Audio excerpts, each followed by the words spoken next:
3, 2, 1, go. Welcome back, everybody, to the Triad of the Force podcast, the podcast from three Puerto Rican friends coming together to do deep dives into Star Wars and other nerd-related media. We are continuing talking about Star Wars Visions episode by episode because we loved Visions. And today we will be talking about T0-B1 T0-B. And I would really like to start with you, Mo, because I remember from the moment that it was announced, you were really excited about this one. So I want to know, did it fulfill your expectations? I think it delivered. It was beautiful. I finally got a robot that is force sensitive, a Jedi. Yep. Like everything you've been talking about. It's like, I put it out there and it just happened.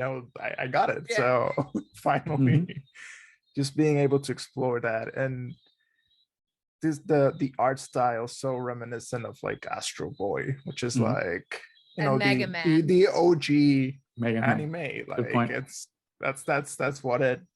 That's where it all started in a way. Like at least from like what modern like media is and everything. So like I remember growing up and like my dad would be like, yeah, I love like Astro Boy. Yeah. That was like what I read. That was like what I saw. So yeah, like to see it emulated on Star Wars in so many levels. It's so emotional.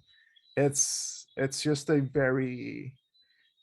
just Toby's journey to become a Jedi, and not only does it deliver on every aspect, it's just like it pushes the boundaries forward. It's like you have a Jedi that's completely armless, like, and by all standard means, like they'll be like they're using an incapacity but they're overcoming it. You have a Jedi that's a robot with the heart of a kyber crystal that searched through the whole planet until like they find out that it was just always inside of them. But it's so cliche, but it always works, right? Yes, like, exactly. It's like the thing you need is never where you look for it because it was always within you. It's like, oh my god, it's cliche, but it works. But it's so good, and it was every single time it pulls at the heartstrings. Yep, it also does.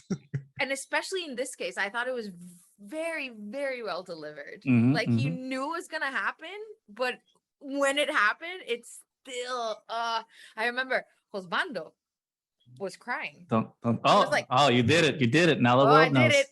Oh my god, he's not gonna be happy. He's not gonna be happy. Like, oh my god. He's not. It's like I hate this episode. Be proud. You should be proud of tears. He's gonna unsubscribe. The husband is gonna unfollow us. No, good on him. Josbando has a heart. No, but it was like, no. If it turns out it's always been in his heart, it's gonna kill me. I know it's coming, but it's gonna kill me. And it happened. It's like, I hate this episode. I hate it. It was great. That means he loved it. Great. Yeah. I know. He loved it. It was so good. This was one I was actually, I didn't think I was gonna like. Because the Astro Boy, like the look of it, I didn't think it was like something I would really enjoy. And it blew my mind. There was something really, really flowy about the way that the animation was done, and then the sound effects, like the little like bouncy noises and everything that it had, just like complemented the whole thing. It was very video gamey, the sounds. It had this very whimsical quality to it, even though it had one of the deepest stories out of all of them. So you kind of might overlook it because it seems like also whimsical, and then it just breaks your heart. And I remember with the Jedi that was raising him, I think it took me forever to realize that he didn't have his arms. I don't think I realized because he was being so efficient that. What? It wasn't my second run. Realize? It wasn't my, he doesn't it have wasn't my arms. second run.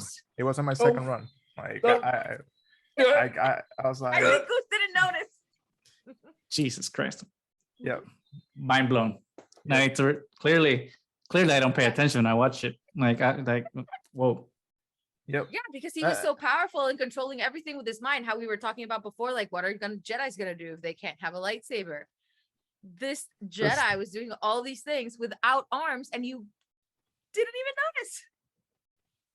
even notice. That's how serious.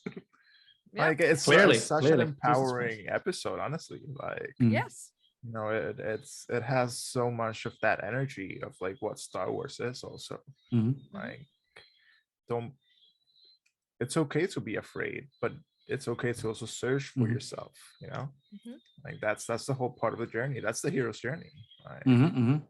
And it had the most like I mean, all of the episodes had like direct callbacks to things that were said in the movies at one point, but this one like was literally like Yoda and Luke in the swamp in Yeah. Dagobah, and like the master was telling him like, "Oh, Jedi shouldn't seek adventure, excitement, and all that stuff." I'm like, "Oh, you're doing the Yoda thing. I love it." But it was so precious and like you said, nice, so whimsical that every time like you saw like the Toby's eyes just opened up and like joy and No, wonder it's so just like excited. made you feel it and be like, especially that closing scene when he jumps into the cockpit to go with his robot Yeah. friends to continue his master's work, and he just like sits there and like puts his shoulders up and it's like, oh, I'm happy to even though I lost my master, I'm Yeah. happy to fulfill his legacy. I was like, oh, I love you. I come live with me. I'll adopt you. Well, it's and like that Toby transition brought too. back. Yeah. Yeah. No. But it was also that transition from I just want to, be on adventures for adventure's sake to then staying there and, bringing the planet back to life, which is what the master wanted. And now going on adventures to save other planets. So it's not just like for adventure's sake, it's to actually bring some good into it, and how that you can fulfill both things. You can have your adventure and actually do good things in the meantime, and how obviously you also have this concept of found family, and now like being completely attributed to these the cyborgs that have always been very integral to Star Wars, but we've never had an actual robot that can be force sensitive. Yeah, Jedi, yeah. And a Jedi, and the shock that the Sith gets. You're a robot and you're using a lightsaber and the Force. What is happening with the world right now? Beautiful. I feel like we need more robot lightsabers in our lives.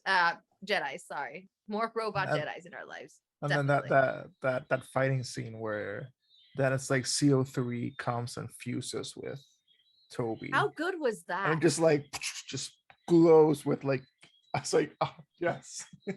The visual of it was so good. It was like when Mega Man would combine with like the dog that he had and stuff, like old 80s cartoons. Oh my god. And then they combined that with Astro Boy and Star Wars. And made it work in like a 18-minute episode that makes you cry. Who are these people? What are they doing? How master storytellers? That's who they are. Although I want to go a little dark here for a moment and speculate to see like if you guys maybe got the vibes that I got. I mean, I'm not saying that this is what they tried to imply with the scene, but it's something that I was thinking about after they did it. Because when Toby when the Sith Inquisitor like strikes him down, like he's thinking, or like, oh my god, how am I going to defeat him? And like he goes into the world between worlds basically and starts talking to his master, and like he basically turns into a real boy once he like finds the shard and turns into like a Jedi. I was wondering like, wait, does that mean that he was the master's like human apprentice, and that he died in Order 66, and then the master like made a robot to pass his consciousness into it, and that's the kyber crystal of the Padawan and like all that stuff, and he's actually that person?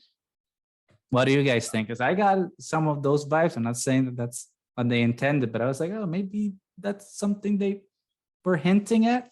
Maybe no one thought that.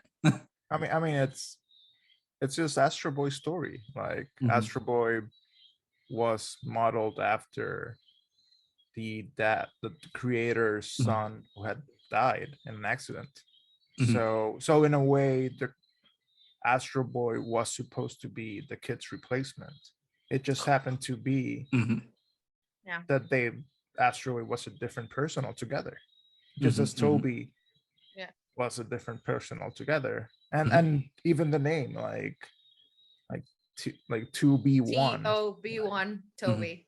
Yeah, Toby, like it's to be one kid, to be one Jedi, to be So Oneself. oneself, yes. So I don't see it as I thought it was like implicit, but that's because I knew the Because Astro of the Boy Astro story. Boy. Yeah. And it's actually, I'm pretty sure it's the same story with Mega Man, which I think Mega Man Mhm. stole a lot from Astro Boy, and it was like kind of the same thing, the professor creating the kid and all these things. So I thought, yeah, I actually thought it was kind of implicit, and I thought they were also doing like a little like Pinocchio, adding in Oh, stuff yeah, into there too, you know. absolutely. I And want to be a real boy. I know, but I kind of really appreciated that they didn't turn him into a real boy. They just Yeah, kept him he's always a been real. robot. It's like, I'm real. Doesn't matter how you look. Yeah. You are who you Yeah. are. Yeah. As a robot, I'm still able to access the force. I'm still able to use the force, and I'm taking my little family of robots in my Yeah. ship and fixing planets.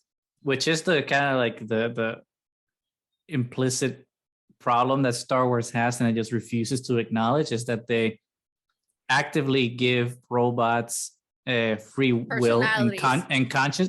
and consciousness, Yes. but then they make them subservient or slaves to people, but lesser then they than. don't address that, Mhm. which is like, whoa, you can't give someone consciousness and then not give them freedom and then not talk about it. So like, I'm glad that T0-B is the first story in the Star Wars, I won't say canon because this isn't canon, in the Star Wars universe that finally I hope it will. addresses that. I think Solo was the most egregious with that, because it added the whole conscious being into the Millennium Falcon, and then it's like, but enslaved them. Treated that ship like shit through the next 9 movies. Like, well, it's not just that. It's like she, I forgot her name. Whatever. The droid in Solo, I forgot her name. I apologize. I'm not a real fan, I guess. She's like the whole movie saying that she wants freedom for droids, and she's all about droids' rights and all this shit, and she's fighting for liberation in Kessel. And all of a sudden, when she dies, I mean, I don't think that her last will and testament said, hey, imprison my mind forever in the mainframe of the Millennium Falcon so I can serve anyone who's there. I'm pretty sure that that's not what you would have wanted. And the fact that the writers of that, Lawrence Kasdan and John Kasdan, who were writing that movie, made the conscious choice to make that droid have those thoughts of liberation and freedom, and have the active storyline of fighting against, rebelling against masters. And then all of a sudden it's like, oh yeah, all that stuff, forget about it. She's gonna be a slave in the Millennium Falcon. She's like, how does this happen? We never get to hear her, because if it would have been established somehow that she was part of the personality of the Millennium Falcon, then that would have made sense. But there was nothing there. There was no need to add that in. They took away her autonomy and her freedom and her right to choose, just because they needed her brain so they could fly out. And it's just like, fuck your freedom because we need something from you. I think it's egregious, and obviously it's a white person thing. Maybe it's just a reflection on our system, Yeah, I mean, that's exactly the thing is, it is implicitly in the sense that like the writers didn't even think about it, because obviously they're there's some white guys. They're not going to think about oppression, really. I'm trying to do something cool. That's it. That's all it is. But I mean, it added nothing to the story. It actually made no sense to the rest of the story. So that's what actually makes it worse. But then, thank God for the Japanese who give us the first robot. Bring it back. Yeah. That's a Jedi and trying to save the universe just because he has a good heart. Mm-hmm. And wants to follow his master's footsteps. Everything he needed was always inside. It was always, and it was so beautiful when it happens. And that one scene when he actually goes outside and it starts to rain. You can see, like the plants growing and everything. It's like, and the rain falls as if he were crying. It's like, I know. It was, there was something. The tears started flowing. Someone's chopping onions. It was incredibly human ones. Well done. I really wasn't expecting it, and it was one of the more hopeful at the same time that it was one of the saddest ones, but it was handled in such a perfect way that even if you're sad at the end, you're still like, I kind of want to bounce around with the sound effects of T0-B1. and I want a video the game. world When, better. when's the video game coming out? Oh yeah, we need a video game of the duel. I would vote for one for Ninth Jedi too, where you can like customize all the lightsaber crystals and stuff. I can see Yeah. it. I can see it. And for T0-B1 would be like there are Mega Man games. You can just like add in Yeah, T0-B1 this will and be change exactly the that. story. It's like Yeah. the duel is Ghost of Tsushima, and then Toby is Astro Boy, Mega Man. Absolutely. Yeah. Yeah, I mean, Mega Man has the saber thingy, so Yeah. we don't have to change that much. Yeah. Just the intellectual property. That's all you have to change. I'm sure. But it was- Somehow Disney already owns it. If not, They will. But I really thought it was a magical episode, Mhm. honestly. Yes. So props Precious, for them. precious for Toby. We love Precious Toby. Toby. We love Toby. Honestly, out of all of the ones that you could see from the trailer and stuff, I was the least excited for this one because I was like, I don't care that much, and I ended up loving it. It's so good. I mean, just it points out how much like that first appearance of something. Don't judge a book by its cover. Basically, you have no idea what it is until you watch it, and then you're just like, this is magic. This is so good. Yep. Magic. Toby was magic. So any last thoughts on Toby? Magic. Or We love Toby. Yeah. love Toby. We're all Toby. We're all Toby. So that's what We all want to have a Toby in our lives. We want to adopt him. We want to help Toby save the galaxy. Yeah. Hashtag we are Toby. Hashtag we're Toby. Well, until next time, we are Triad of the Force. Thank you for joining us and listening to all our crazy shenanigans.